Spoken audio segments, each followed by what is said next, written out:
Alin ang higit na mahalaga, wikang Pilipino o wikang English? Isang balagtasan ni Ginang Leslie A. Felipe.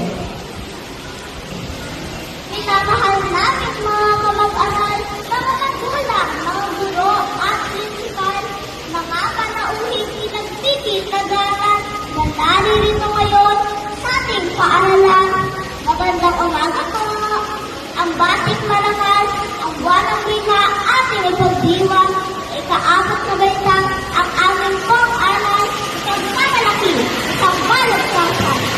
Wikang Pilipino ay sariling wika, at ang wikang English ay wikang banyaga.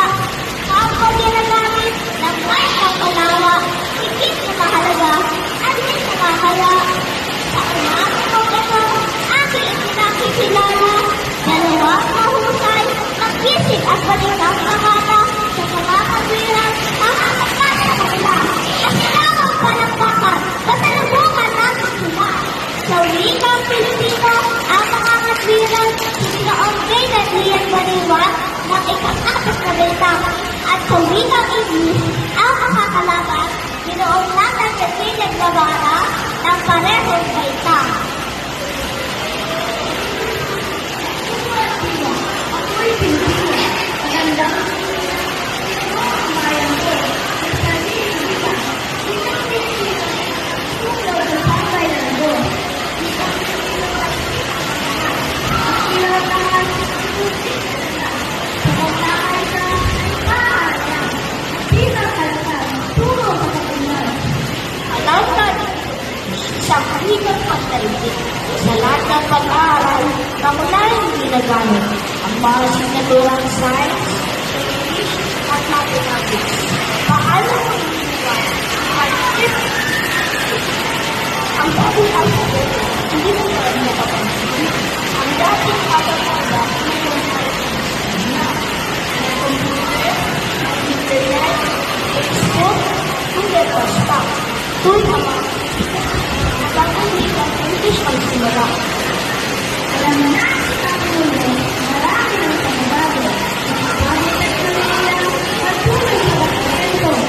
Ay dapat ko lang na ayuhan ang pagkibuto. Ngunit ang mahirap ay marami. At sila ay pagdating ng ating pagkakao. Matibay ang lalong ng ating pagkakao. Hindi lang sa magisan, wala na para nyo. Nalalapat ang lagaan, pagulot ng mundo. Sapagkat ang English ay isang wikang universal. Wikang ating ginagamit sa pagtitipag karaspas, sa pagtitipag ngayon sa magayunan, upang itong mga bansa ay magkaunawan. Kahit hindi ka nagtapos sa pag-aaral, kung may mahusay ka mag-English sa college sector ka mag-apply, siguradong matatanggap at kikita rin sa aral. Kaya nga lang, nakaroon ko ulit kausap mo sa magdamag. Mahal ko ang ilang nakapagpapit mo. Dapat natin sinabuto kung sila ang ganyan.